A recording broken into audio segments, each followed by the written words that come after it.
All right, welcome to Her Valor, Her Voice, where we amplify the stories of women who've broken barriers in service to our nation. We're your hosts, Captain Malaysia Harrell, Colonel Norma Ely, and I'm Dr. Imani Price, bringing you the untold journeys of resilience, leadership, and triumph that have shaped our military and our country. This is Her Valor, Her Voice, because every uniform has a story. Tonight's conversation is one that is deeply important and incredibly sacred. We're talking about military motherhood, grief, pregnancy, loss, and often unspoken emotional realities many women in service silently carry while continuing to lead, serve, and survive. So we're so honored to welcome an extraordinary guest, Ms. Shawana Sterling, owner of 42 and Company Candle, a physician assistant, advocate for women's wellness, and founder of the Forever Held campaign. Thank you for joining us. Thank you, ladies, for having me. All right, and Captain Harrell, I'm going to turn it over to you. Thank you, Imani, and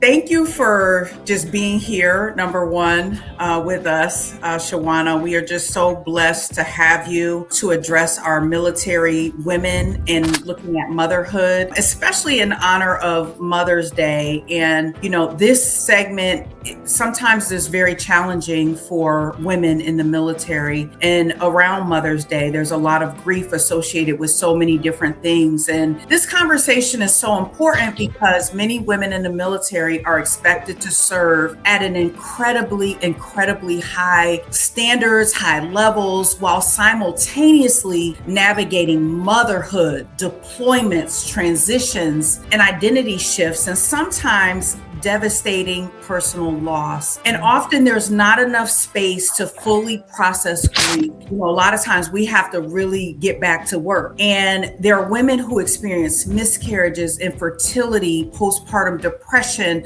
traumatic pregnancies, separation from children during deployment, and the emotional burden of trying to be both mission ready and emotionally present. And tonight is about creating a safe space for those stories. And it's also about honoring women who may feel unseen in their time of grief, especially women who have experienced pregnancy loss or infant loss. And according to research, approximately 1 in 4 pregnancies end in miscarriage. And many women suffer silently because grief surrounding pregnancy loss is often minimized and misunderstood. And military women can face even more stressors because of the deployment schedules, the physical demands, the relocations, and the limited support systems.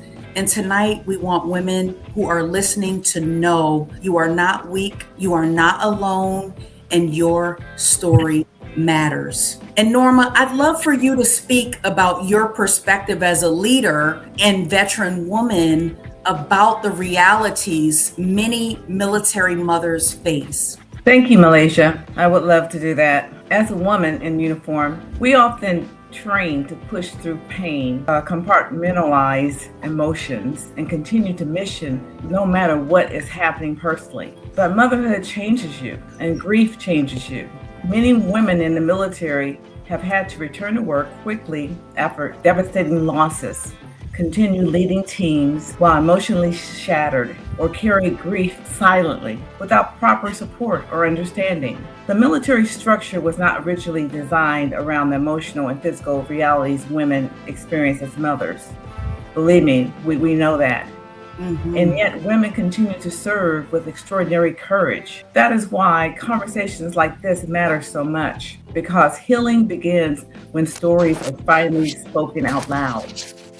And tonight, we have someone whose story and advocacy are helping create healing spaces for other women. Malaysia, yes, take it away. Thank you so much, Norma. Look, what we just at the beginning, and I'm already emotional, okay? This story hits me so hard, like my heart. And I just want to really introduce our honorary guest tonight, Shawana Sterling. Shawana is a physician assistant who is dedicated her professional life to caring for women and supporting their health journeys. She is also the founder of Cam Makes Sense, and we'll talk about that, 42 & Co. Candle Company, and the creator of the Forever Held campaign, a powerful initiative honoring women and families who've experienced miscarriage, infant loss, or maternal loss and grief. What makes Shawana's story especially powerful is that her advocacy was born from a personal experience. After carrying her baby nearly to term, she experienced a devastating loss that transformed her life and ultimately inspired her mission to hold space for other women navigating grief. This is just such a brief story. Her story is so profound. I didn't say everything. I want to leave that to her. Shawana, thank you for your courage, your vulnerability, and your willingness to share your story. Can you share a little bit about who you are, what you do, and why you do what you do? Yes, thank you, Miss Malaysia. Thank you, ladies, for having me on this podcast today. Like she said, I'm Shawana Sterling. I am the founder of Can Make Sense and Chapter 42 & Co. I am a physician assistant. I've actually been practicing for the past 17 years. And I am a mother of loss. So 15 years ago, I was pregnant with twins, a boy and a girl. And like she said, almost close to term, I lost my son while I was pregnant. My daughter was born preterm. She was a preemie. But navigating through that grief was tremendous. I was a physician assistant. I worked at a very busy family medicine and occupational medicine clinic. Not married, dependent on family. That time was pretty rough. I also had to think about, okay, first time mom, never had any medical issues, 27 years old, pretty healthy, working, taking care of my daughter now. Actually had to go back to work 6 weeks later. So I had to bury my son, go back to work with a preterm infant. That was pretty rough on even though I was 27 years old, on anyone. That was pretty rough for me. Well, we just thank you for, turning your pain into purpose and really exuding, what your calling is. And I know that you've also had some other challenges, and I just want you to talk a little bit about that, because we know how grief can impact our bodies as well. And so can you talk a little bit about maybe some other things that you've experienced surrounding the grief and how that led you to starting your company and all the other things that you're doing? Most definitely. So first of all, Can Make Sense was started maybe 2022, and my daughter's name is Cameron. So I started the business for her, something that she and I can, just work together as mom and daughter, those type of things. 2024 was pretty rough. My father died of pancreatic cancer. My father was my hero. He was my guy, preacher, my pastor. So I am a preacher's kid. So that was in April of 2024. November 2024, I was diagnosed with breast cancer. So yes, I was 41 years old, no history of breast cancer in my family. Had breast cancer last year, 2025. I had surgery. I had radiation, and thank God I'm good. I'm just on medication. Amen. Yes. Thank you, So, Jesus. yes, at that point, I was realizing, okay, I experienced grief with my son, experienced grief with my dad. I experienced breast cancer diagnosis, something that I never thought I would have, especially at a young age. And I still had my daughter to take care of. I was feeling like I was in survival mode, especially with my job. My job is pretty demanding. And so I felt like at that time I turned 42. 42 was my reset year. Things needed to change. And so that's how Chapter 42 & Co. came about. So Chapter 42 & Co. is like my level up year, my grown woman year, to where everything in Can Make Sense is going to transfer over to Chapter 42 & Co. And so now we're going to start initiative. We're going to start making impact, because that was my biggest thing. Whenever I was diagnosed, what legacy am I going to leave for my daughter? What impact am I going to leave in the world? Something that she can carry on. So that was my biggest wake up call. And not saying that I needed it, but I did need it, because honestly, with that diagnosis, it just shot me into my path, I feel like my divine alignment. Wow. I can understand and relate to you with having a preemie, as I was active duty when my son was born 8 weeks early. Oh, wow. And part of what was shared with me was that, I was an older mother, I was 38, but also just the stressors of being in the military. I was active duty. And the expectation is that you're going to see all your patients each day. You're also going to go to pregnancy PT in the morning. Oh, wow.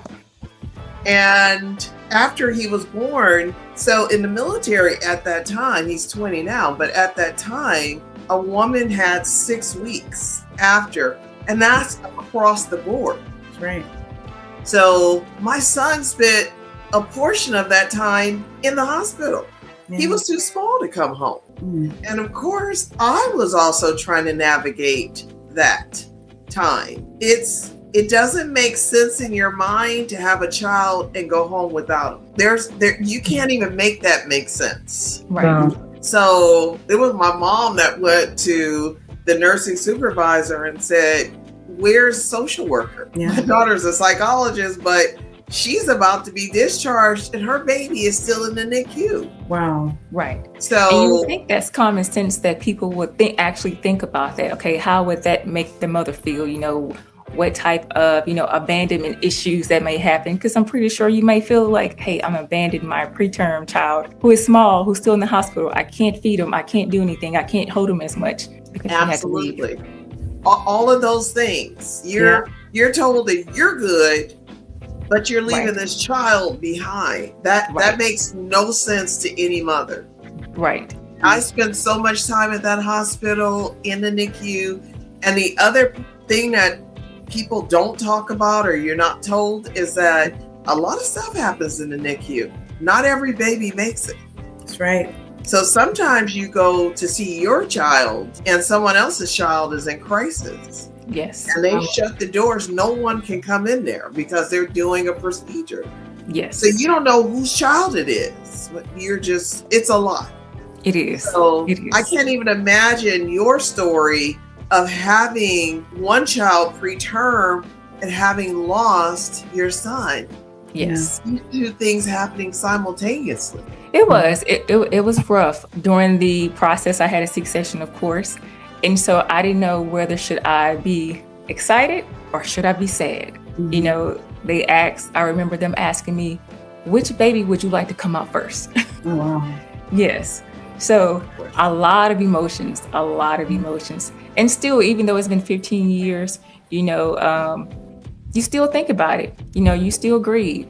And that's one thing I think that's the hardest part of grief. The world expects grief to have a timeline, and it doesn't. They expect you to move on. They expect you to stop talking about it. They expect you to stop hurting so loudly. But grief doesn't work like that.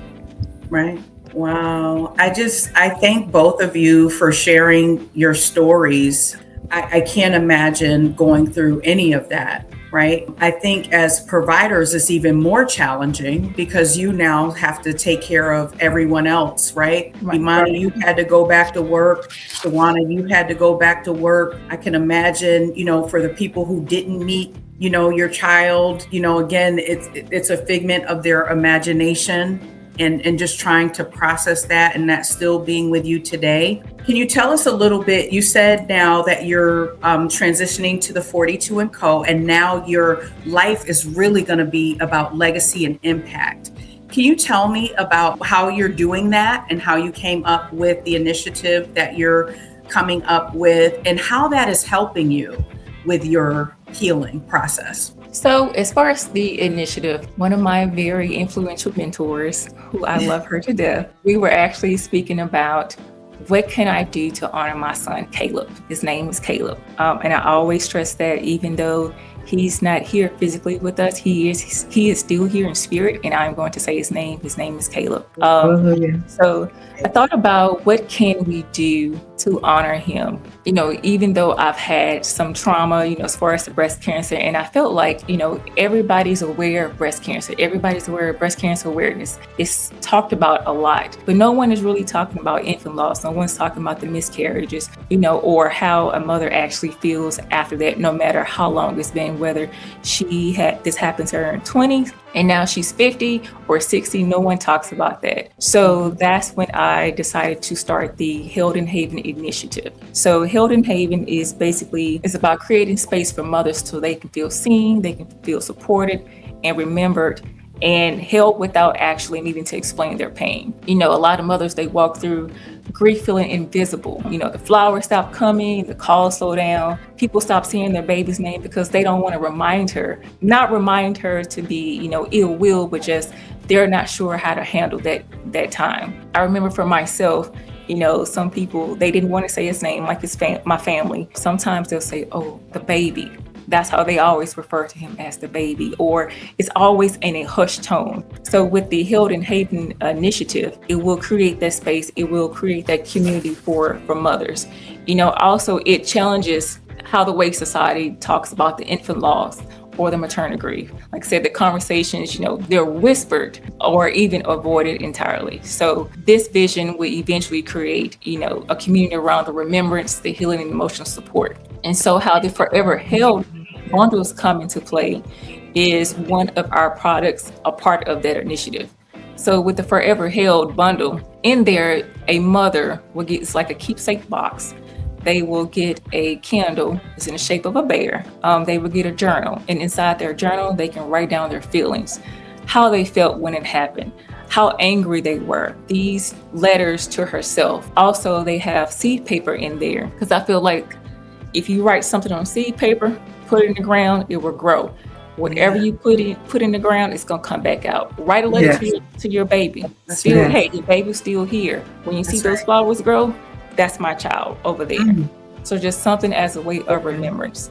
And so that's how our Forever Held bundles, that's one of our starts for our initiative. And eventually we would love to take some of those sponsored bundles, create more spaces for these mothers, through storytelling, through remember spaces, just add more resources for grieving mothers. Because whenever my son died, at that point, I remember I asked the OB and I said, what do I do with them? So had to bury him. Didn't know anything about funeral services. Didn't know anything about, okay, I had a baby shower. I had girl clothes and I had boy clothes and baby shower. What do I do with his clothes? So donate them. So those type of things, I feel like, the conversations are avoided or they're whispered because it is a sensitive situation. But with the Forever Held and the Held in Haven initiative, we can kind of help get those resources out to mothers. Yes. Hallelujah. Thank the Lord. My heart is so full. And, of course, I want you to tell us, how people can contact you and how they can get one. But I happen to be the first sponsor. So what I love about it is that, tell us about sponsorship. If we want to, we're always looking at ways to give, to serve. We are of service. We want to be of service till the day we're no longer on this earth. And so we partner together. We just love on each other. We're sisters. We want to help you expand this platform of what you're doing. Tell us about how, people can sponsor or what you have going with that, or if they want to buy one for themselves or for someone else. So we do have on our website at www.canmakesense.com, which eventually will turn into chapter 42 and co.com in the next month. But for right now, we do have 4 sponsorship tiers. And in the tiers, the more you gift, the larger impact we can give to our mothers. So basically, a portion of the proceeds from the sponsorships will go towards the infant loss and maternal health initiatives. We will also gift bundles to women in the community that will help journey through their grief. But everything is on our website. One bundle, if you want to sponsor, is $85. 2 or more bundles is $160. I think maybe 3 bundles, it goes up, but the larger the sponsorship, the greater the impact we can have. Wow, that's wonderful. Yeah. Yes. So Are a lot you of people, connected? Do you have any corporate? I'm sorry. Do you have any corporate sponsorships at this point? No, ma'am, I don't. I'm looking forward to them. You're going to. So that definitely literally started this. Like the ceramic candles, the fragrance that she did so much work towards this initiative. And I think in the veteran community, I could imagine a mom who've experienced grief in any kind of a way, not just for one thing. We also talked about the people who have lost with mothers, especially in the African American community. We have such a high the highest rate of loss in childbirth of mothers than Yes. any other race. And so we can also incorporate those for those families who've also lost the mom as well. So Yes. we just thank you for being here today. Yeah. And thank you for letting us know what's your social medias so people can reach you on your social medias. It's Cam Makes Sense. It's Cam, C-A-M, Makes, M-A-K-E-S, Sense, S-C-E-N-T-S. So it's Okay. Cam Makes Sense on Instagram, TikTok, and Facebook. Thank you so much. Imani, you say you are a sponsorship. You're a sponsor. Hey, I'm willing to become a sponsor too. And Thank you. Thank you. My heart is just so overwhelmed and overflowing right now. And Thank you so much. I would ask those listeners out there, to match me, okay? Yeah. Become a sponsor as well. Yes. For you. Yes. Absolutely. Let's kick this off. Let's honor these mothers, especially in honor of Mother's Day. Again, I'm all over it. I'm with this to the end. When we have our first event in person, I'm gonna be there. Like it has, and we're doing another segment that'll be a part 2 of this discussion. But there's so much grief that all women in the military related to motherhood experience in many different ways. And so thank you for helping us to kick off this topic in honor of Mother's Day. And Imani, I'll turn it over to you.